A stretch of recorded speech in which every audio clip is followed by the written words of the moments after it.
Turn your phone off recording. Hi everyone, it's Michael Citron with the Citron Real Estate Group coming to you from another Ask Michael Monday. This is episode 33. I'm proud to have Bo Landy here. You shake my hand. Sorry, they're pointing at me. All right. We're here to discuss SOS Parkland, which is Secure Our Schools Parkland. It's a charitable organization that Bo has started. Bo is a Parkland resident, a concerned Parkland resident in regards to school safety. So I thought it would be really informative to have Bo on our show. He's doing, a ton of work to try to, get this charity going and implement a lot of strategies. And a lot of people have been asking us, should they donate their money? What's the best charitable organization? And what is it really about? So I thought that it would be great to have Bo come on and be able to answer our questions that we've been getting. So Bo, first question. That we've been getting from our people that have signed up and stuff and inquired. Why did you form SOS Parkland? So after the school shooting on the 14th, people get together, everybody gathers around and says, this is a terrible thing that happened. We know that. And it's aggravating. People feel helpless. What can you do? What can be done about this? And I've said this in a lot of meetings already. So if anyone watching has heard me talk before, they've already heard me say this. Everybody says somebody should do something, and I decided I'm somebody. I should do something.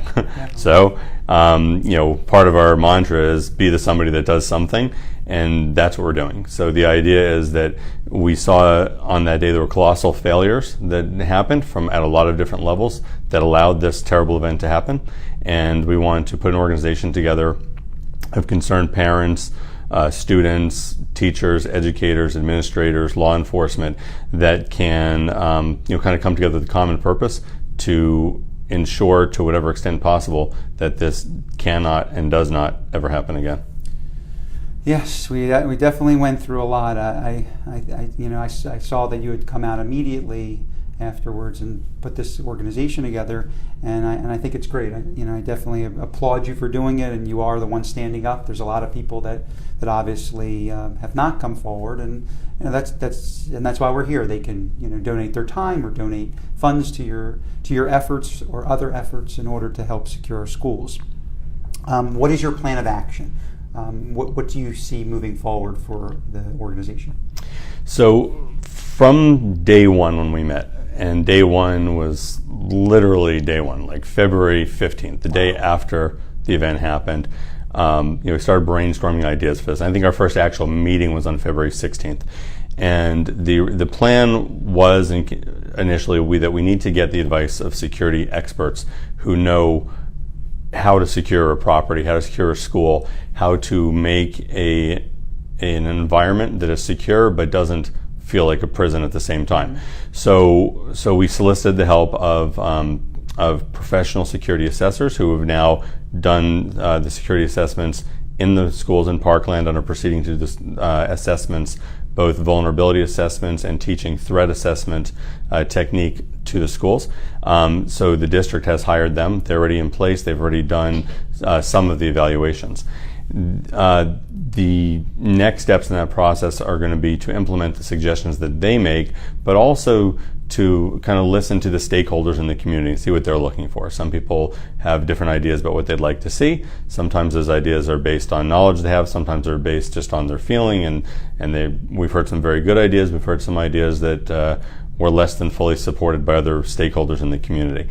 So everything that we do, everything that we're raising money for, everything that we're pushing for is to implement the advice or the suggestions, maybe I should say, of security experts. And we've spoken with all levels from purely K-12 assessors and FBI, Homeland Security, current and past Secret Service, BSO, other law enforcement, and then private security experts, manufacturers, just a plethora of people from across the security spectrum. And anything that we're looking to do is based on the recommendations of these experts, and not based on things that I just thought was a good idea or that you might think is a good idea, but that experts are recommending. That's great. And another thing to add, this is not a political agenda, whatever side of the fence you're on. This is just merely concerned parents in Parkland or officials or teachers coming together to really implement change. So these are things that we want to discuss and make sure that our audience is aware of. This is not politically based at all. So, I see a lot of that going on Facebook. This is just merely to improve, and as Bo says, getting the experts. We're not experts. You're not an expert. I'm not. You probably are now with all you've watched and learned from these interviews with these people. But the recommendations are really coming from higher up people that are really giving sound advice. And if the county has already implemented these things, it's already showing that it's working. Right. How much money do you feel you'll be able that you will need to secure our schools in Parkland, as well as the rest of the county for your for the work that's been done? So the question comes up a lot. It's probably one of the most common questions that we get. How much money do you need? What's it going to cost to secure the schools? You mentioned the rest of the county. I mean, there are over 230 schools in Broward County, and when you count the charter schools, which are not part of the same security protocol, but there's even more than that. So the amount of money needed is really a moving target, because it's a matter of how much security do you want to add to the schools, right? You could spend virtually an unlimited amount of money securing the schools. And some people will say, well, but at some point it's overkill. It's a point of diminishing returns. You don't really need to spend that much. You'll never overspend on security. That's the reality of it. So there are short-term goals and there are long-term goals. So some examples of short-term goals are better perimeter security. And that's got to be done immediately. We need better perimeter security, day number one. You need the proper personnel in the schools, and not that we're going to fund the district's budget. I don't want to give the wrong idea. We're not trying to collect money to make payroll for the school district. That's not how it works. We're trying to fund capital improvements there. But the more that we can fund capital improvements, the more that frees up of district budget, possibly for other things like better personnel, which are extremely important for school security. Longer term things, a lot of people ask about metal detectors. Okay, it's probably the most requested item that we hear about are metal detectors. There's a lot of information. In fact, we're considering having a town hall style meeting just on metal detectors and talking about all the different factors that come into place with that. But there are things like upgraded cameras with analytics, better locking systems, better lockdown systems, better notification and reunification systems. After this tragic event that we had on February 14th, a lot of people experienced what it means to not have a good reunification system in place.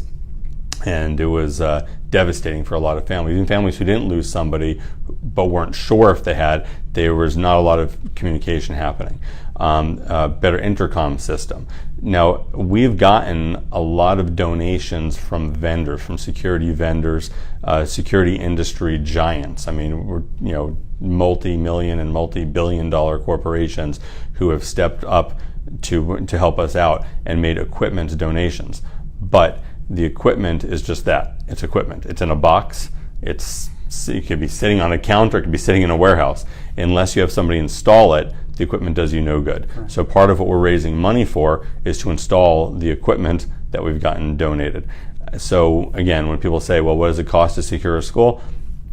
How secure do you want the schools? As a Parkland resident and parent, I think we need to secure it. But I think this is a lot of people have been asking, what, as you mentioned, how far do we need to go, or do we not need to invest so much money? Is it the basic needs, or just perimeter and things of securing the areas better? But this is, I think everybody's watching Parkland, right? So we need to understand that yes, other schools are just as important, and I feel that way. I think we need to use Parkland as the first stepping stone to getting this done, so that other schools, other counties, other states will take notice, and we can basically give them the book to do it. And that's kind of where I think that people are kind of not so sure of what steps to take. But as we get farther in the process, I'm sure those experts will help and understand. Yeah, so you have a couple of good points there. Number one, I again, a lot of these conversations I've had as far as other schools, and people will say, well, there are no Parkland schools. There are Broward County schools, and their Broward County schools are located in Parkland, sure, which we fully acknowledge. And as you said, a kid in Parkland has the same value as a kid in any other city, in any other county, in any other state. It's not that anyone is more important than another one, but I do feel that it is incumbent upon the parents in any given community to take action to help keep their kids or make their kids secure and keep the schools secure and that sort of thing. I live in Parkland. This event happened in Parkland, so we're starting here. Sure. I've also been speaking regularly with some folks in Santa Fe. There's an SOS Noblesville in Noblesville, really? Indiana now. I've spoken with people down that want to do this in Weston and Coral Springs and Fort Lauderdale and Boca, and so they're we would love to get copied all over the country. I'll say it right here. People can use SOS. It's no problem. If there any other groups in any other cities that want to take what we've done and have a jump start on it, I will give them a copy of the website, and they can just change the name to whatever city they want to put on it. They can have their own organization to do it, and I will share all of the knowledge that I've learned thus far freely with them. So the idea is that we're trying to do a lot of the hard work, a lot of the leg work, the upfront work to get the information together, to put protocols in place based on, again, what's being advised by the experts, and show what's possible with school security. Certainly, like in our group, we're a group of moms and dads that are in Parkland. We don't necessarily have the ability to raise money to do 231 or 234 schools district-wide, but we can start here and help other communities to do the same thing and to start it up. But yeah, it is very important that people realize that it's not an elitist thing or anything like that. This is purely where we live, and that's the motivation for starting it here, and hopefully other people copy us. And I'd love nothing more than to have everybody copy what we're doing. It's got to start somewhere. As you said, it's great to hear that other cities are doing this, coattailing off of what you're already started. So I think that's a good thing. But I believe it's going to have to start here, or maybe Santa Fe, or another area that's had tragic loss, because these things happen for a reason. I believe things happen for a reason, and we're sitting here because of it. And this organization you put together will make a difference. It's already made a difference. So what fundraising efforts have you already done? What do you plan on doing? How can people get involved? Those type of things. I think people are, obviously didn't know a lot about your charity unless they looked it up online or went to an event or a meeting. What would you say that your fundraising efforts have done so far, what they will do, and how people can get involved? Sure. So to date, what we've done fundraising-wise, we've done a few different things. On a personal, on a one-to-one level, I'd say we've opened up a donation method where people can go to our website at sosparkland.org to click on a donate button, and they can simply donate on a credit card, either a one-time donation, or they can set up a monthly recurring donation just from them personally. Okay, there are certain recommended, minimum levels, and one calculation I had done is that if every parent of a student in a public school located in Parkland donated $5 per month per student, that amounts to about $2 million per year for school security just in Parkland. Now you scale that in another city, those numbers are going to be much bigger. Not everybody can afford to do that, and some people can afford to do more. So it's just a suggestion, because school security is a recurring cost, so a recurring donation makes sense. Some other people have made lump sum donations and also have signed up for recurring donations, and some have only made lump sum donations. So there's that one method. We have different meetings that we'll speak on, and we'll have guest speakers sometimes, and there's an optional donation to come to an SOS Parkland meeting. It is definitely optional. Someone can not donate anything. They could say, I just want to see what it's about. and that's completely fine. But at those, but we have raised money through those. We've also done it through sticker sales, through yard sign sales, shirts like the one I'm wearing, for example. Yeah, that type of thing. So that's on the individual basis. For corporate donations, there's various different methods of a company being involved. They're listed out on the website under the Get Involved, and there's a page that says Partner, and it describes the different levels. And this, just to summarize, there are different tiers for lump sum donations. We also have a program for retail locations where they can put a metal box in an office or in a store or whatever counter space, and people can put money into it. We've had some discussions about doing matching. So someone may want to do employee matching. If their employees want to donate, let's just make up a number and say 2% of their paycheck towards school security, and the company says, all right, well, if you put in 2%, we'll put in 2% or 0.5% or whatever the number is. That's a recurring revenue model, for recurring donation models of revenue for the schools. That can work. And then there's a number of other ways to do this. In the future, we're also looking at having larger scale events. We're considering a couple different options right now. I'm not ready to announce it today, but ticketed type events. Cool. where people can come, possibly different sorts of auctions and that type of thing. But that would be tied in, possibly, possibly that. So we'll see how that goes. Right now it's a little hot outside to do outdoor things during the summer, but certainly our thoughts are in the fall we'd like to do that. But definitely, sponsorships are important. Now here's another important thing for me to mention. Individual donations. So from private donors, family says they write a check for $1,000. That is $1,000 that goes specifically to school security, to fund security related invoices. There's no overhead taken out of that. We're not paying this banner I donated, for example. This did not come out of anybody's donations. When we had cookies and beverages at our last event, we didn't take that out of the donations. Okay, so the donations are 100% of that donation goes toward the charity. We are looking for corporate sponsors where that sponsorship money can go toward overhead, toward spreading the word, toward possibly traveling to different meetings that we may need to do to better enhance security. But an individual's donation is 100% toward this grant. Everything that we take in, I should say, because if there's a credit card fee or what have you, right now we're trying to work that out with a merchant services provider to donate back that fee, so that even that would be 100%. So that's something that's in the works, and it's important to note. So I'm glad we're hearing this, because a lot of people didn't totally know this, and honestly, I'm learning a lot as we're discussing it, because people are, when the shooting happened, of course, there was tons of GoFundMe pages. People were saying, what is this money really going to? Some people are still saying, where is the money really going to? So I really want people to emphasize, we're having you on, we're discussing your charity because it's a real charity, and it's, as you said, it's going 100%, or majority of it is definitely going to the purpose that it serves. So an important thing about the GoFundMe, I just want to talk about that for just a moment. So there were a lot of GoFundMe pages. Some of them are absolutely legitimate.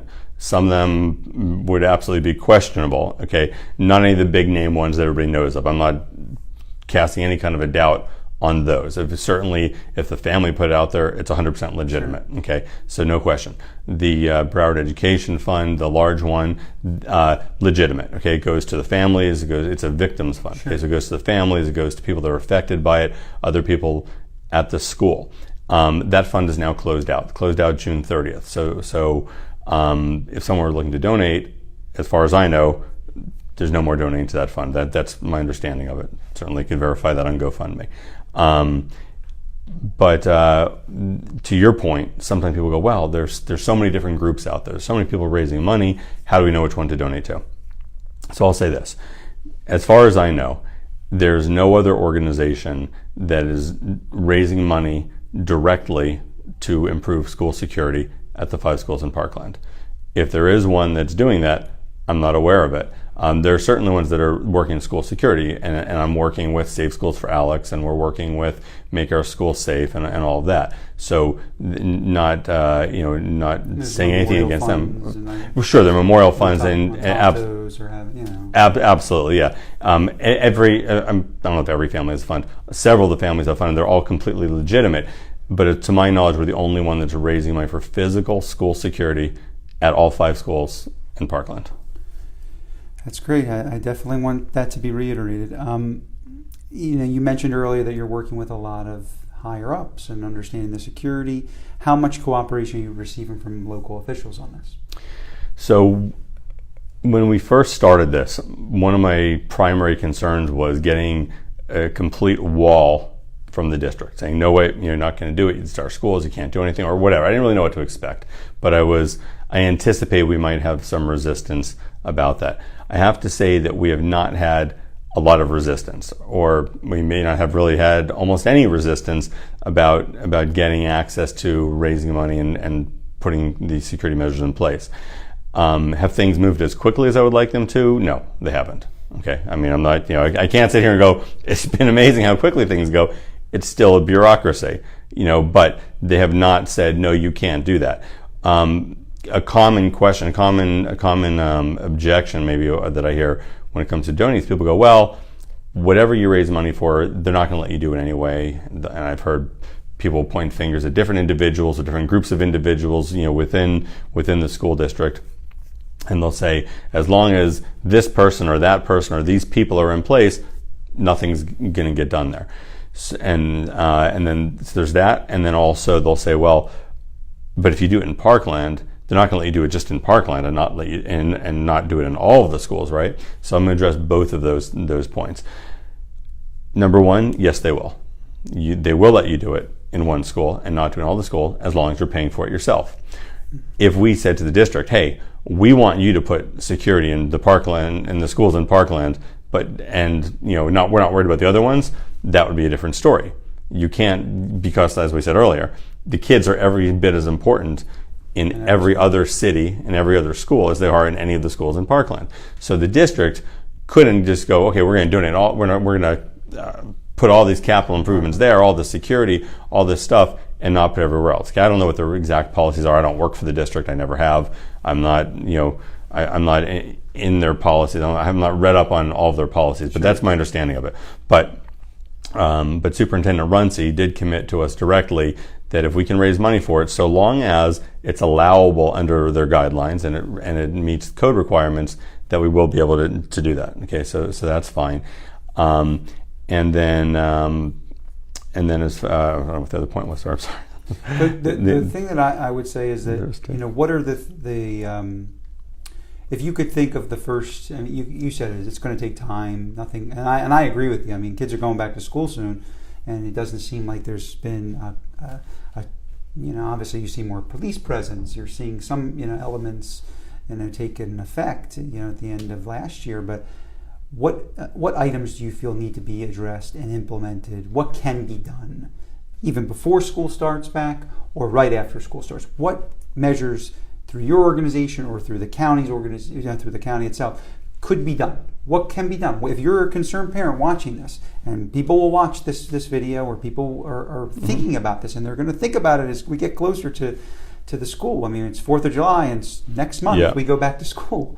So what measures do you think can be taken seriously and implemented immediately? So there are several different things, and in certain areas, I'm going to be vague to some extent, because when it comes to security, you don't really want to outline what all of the security is that's being done. Okay, so I'm going to be intentionally vague in some areas, but you can do things like door buzzers for the office. Okay, someone shouldn't be able just to walk into a school. The doors have to all be locked. Proper locking mechanisms that secure the perimeter. Well, whether we're talking about the gates or the doors that actually lead into a building, they need to be secured. That stuff can be done before school starts. Ballistic shielding. This is the part I'm going to be a little bit vague on. So there's various forms of ballistic shielding. These are protection measures that cannot be seen, but they're effective. So ballistic shielding, can be put in place. Upgraded camera systems. So the schools have camera systems now. Some schools have more than others. we've actually secured a donation for cameras for every school in Parkland, and also got an offer for for cameras for the district that is not donating the full amount of the cameras, but to get them at manufacturer's cost for certain cameras in there, which is a huge deal, because there's give or take 10,000 cameras in the Broward County School District, so that's a big deal, so there's that. The other things, though, that maybe aren't even so much something that we're bringing to the table, but that the district can do and that people can really push for, is the protocols, or the protocols. So to be able to know, look, the people that are in charge of security at the school, they need to do this and this and this at this time and this time and that time, and this person is responsible for that thing. These kind of protocols need to be in place. That's one of the major things that have gone wrong, and I think I would be amazed if you found one person who disagreed with that. Okay, the protocols either weren't there or they didn't work. The other thing is communication. So communication between staff, between teachers, and the school district and law enforcement, that's something that obviously it failed, or there, in some cases it wasn't even in place in the first place to be able to do what we needed to do.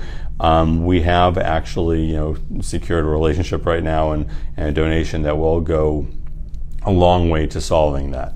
So again, it hasn't been fully announced yet, so again, I'm not prepared to announce the details of it today, but that is something that can potentially be done in time for school, and we're hoping that it can.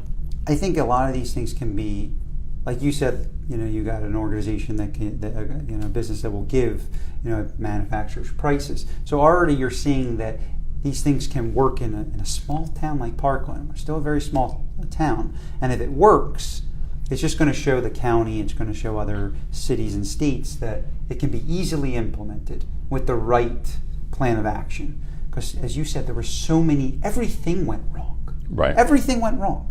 So I think things that you just mentioned, just fixing that could be something that can be done. It can be implemented. Just protocols and better training. That could be done tomorrow if the powers that be want to do that. Yeah. And I think that's important. Final question. What do you see for the future of Parkland and safety in schools for our city and Broward County overall?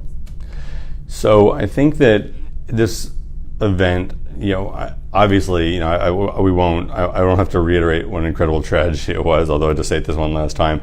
We know that, but aside of that amazing, profound impact that's had on the families who are directly affected, obviously, indirectly affecting the students and everybody else, what it's also done is it's also been a considerable wake-up call for the city, the county, the state, the entire country, and probably all over the world. They go, wow, this is one of the safest cities in the country, statistically, one of the safest cities in the United States, right? And it happened here. And it doesn't matter, what socioeconomic background you come from, or what the makeup is in different different demographics. Makes no difference. It can happen absolutely anywhere. And if no one does anything about it, then nothing different will ever happen again. We've seen that time and time again.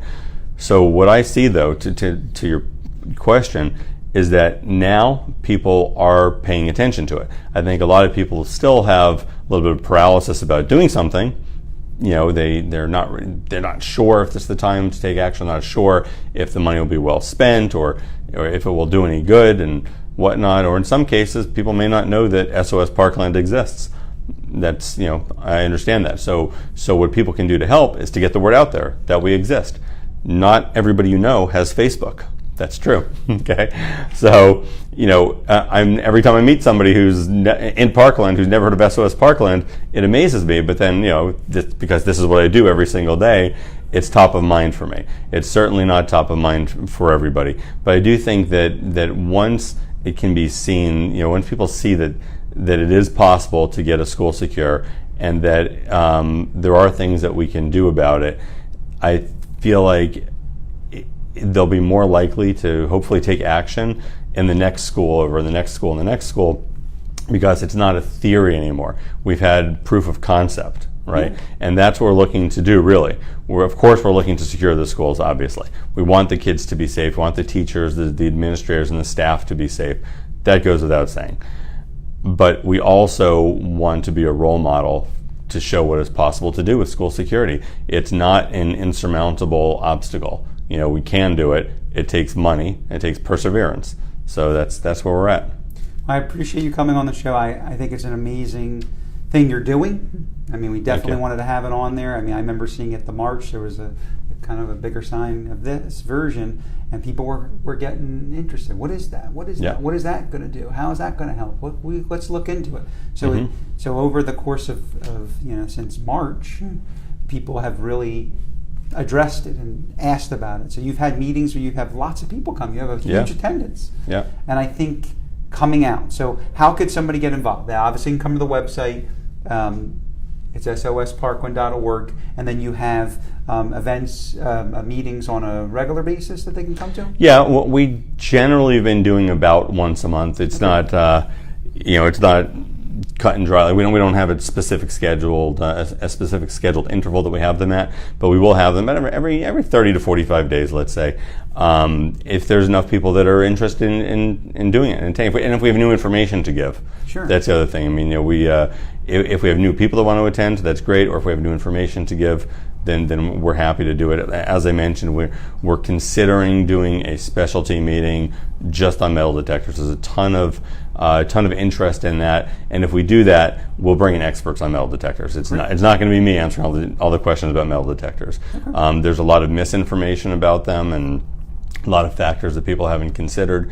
I will say that when I did a survey in Parkland on Facebook about metal detectors and to see what percentage of people wanted metal detectors, and it was north of 96% were strongly in favor of metal detectors at the schools. So it's it's definitely worth a conversation. Well, thank you so much for coming on. Stay tuned for our next week's episode, and definitely look at website sosparkland.org to learn more information so we can try to make a difference immediately in our city as well as in other cities around the country. Thank you so much. Thank you. Appreciate it. Thanks.